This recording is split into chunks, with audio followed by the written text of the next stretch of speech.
Hi friends, எல்லோரும் எப்படி இருக்கீங்க? இன்றைக்கி சூப்பரான டேஸ்டான மட்டன் சுக்கா எப்படி பண்ணலான்னு பார்க்கலாம். வாங்க வீடியோக்குள்ளே போகலாம். இது 1 கிலோ மட்டன். இதில் 1 பாக்கெட் தயிர், 1 ஸ்பூன் வத்தப்பொடி, 3/4 ஸ்பூன் மிளகு பொடி, 1/2 ஸ்பூன் ஜீரக பொடி, கொஞ்சம் சால்ட் போட்டு பிசைஞ்சு வச்சுருக்கிறேன். 1 கைப்பிடி சின்ன வெங்காயம், கொஞ்சம் கருவேப்பிலை போட்டு கிரைண்ட் பண்ணிக்கலாம். இப்போ நம்ம அரைச்சி வச்சுருக்கிற சின்ன வெங்காயம் கருவேப்பிலை பேஸ்ட்டை ஆட் பண்ணியாச்சு. அதனோட 1 ஸ்பூன் கரம் மசாலா ஆட் பண்ணிக்கலாம். இப்போ மொத்தமாக சேர்த்து கிளறி விட்டுக்கலாம்.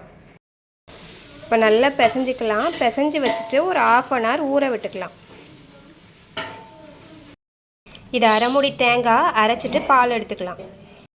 பால் கொஞ்சம் திக்காகவே எடுத்துக்கலாம், ரொம்ப தண்ணியாக வேண்டாம். ஏன்னா நம்ம மட்டன் இதை ஊற்றி தான் வேக வைக்க போகிறோம்.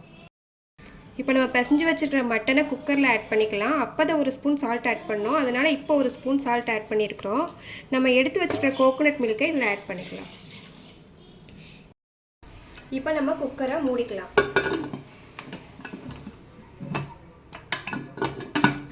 குக்கர் விசில் போட்டாச்சு. நான் ஒரு 7 விசில் விடுவேன். மட்டன் அப்போ தான் நல்லா வெந்திருக்கும்.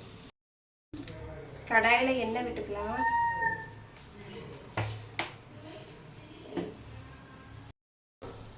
எண்ணெய் பொரிஞ்சிருச்சு, சோம்பு போடலாம்.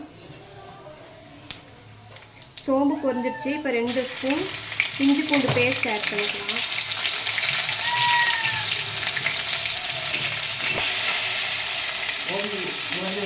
பூண்டு நல்லா வதங்கிருச்சு.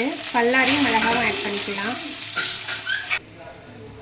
வெங்காயம் நல்லா வதங்கிருச்சு. இப்போ தக்காளியும் கருவேப்பிலையும் ஆட் பண்ணிக்கலாம்.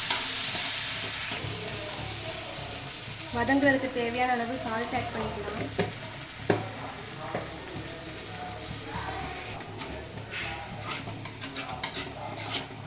வத்தப்பொடி 1 ஸ்பூன் ஆட் பண்ணிக்கலாம். கறி மசால் பொடி 1/2 ஸ்பூன், மல்லிப்பொடி ஒரு 3 ஸ்பூன். இப்போ நல்லா வதங்கிடுச்சு. இப்போ வேக வச்ச மட்டனை இதோட ஆட் பண்ணிக்கலாம்.